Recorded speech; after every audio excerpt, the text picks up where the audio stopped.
presents by Rajiv Rocks.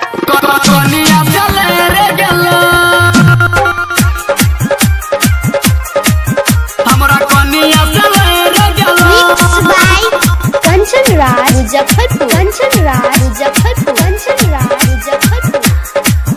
भैया भौजी किया लोग गेलो हमरा कनिया चले रे गेलो, हमरा कनिया चले रे गेलो रे भैया भौजी किया लोग गेलो हमरा कनिया चले रे गेलो। हमरे छैही सारे सुनबो नहीं खिसारे सचे बतिया पैर गेलो हमरा मऊगी से ले गेलो रे भैया भौजी किया डोर गेलो हमरा कनिया से ले गेलो, हमरा कनिया से ले गेलो।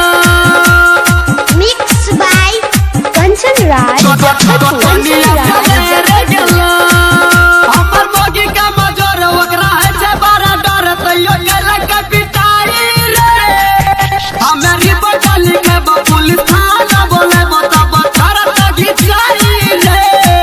हमर मौगी का मजोर ओकरा है से बड़ा डर तैयो गेला के पिटाई रे हमेरी बचल के पुलिस थाना बोले बता बतर तगी जाई रे। हमरे छिए गाड़ी रे गैरल कई गाड़ी रे एगो उठा ले रे गेलो हमरा कोनिया से रे गेलो रे भैया भौजी किया डोर गेलो हमरा कोनिया से रे गेलो।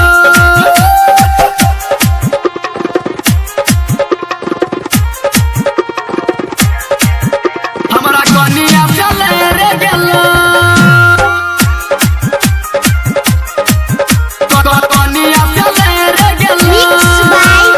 कंचन राज मुजफ्फरपुर, कंचन राज मुजफ्फरपुर, कंचन राज मुजफ्फरपुर।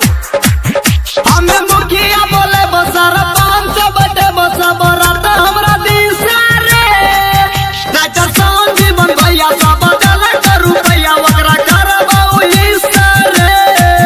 हमें मुखिया बोले बसर 500 बटे बसा बरात हमरा दिशा रे राइटर साउंड जीवन भैया सब दल करू भैया ओकरा करबाऊ हिस्सा रे।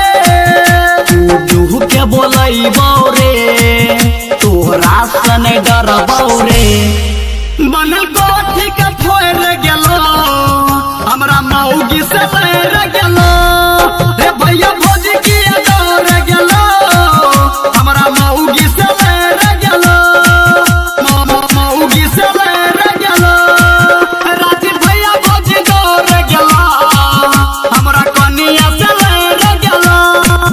हमरे छैही साहो सुनबो नहीं खिसाहो रे भैया भौजी किया डोर गेलो हमरा कनिया से ले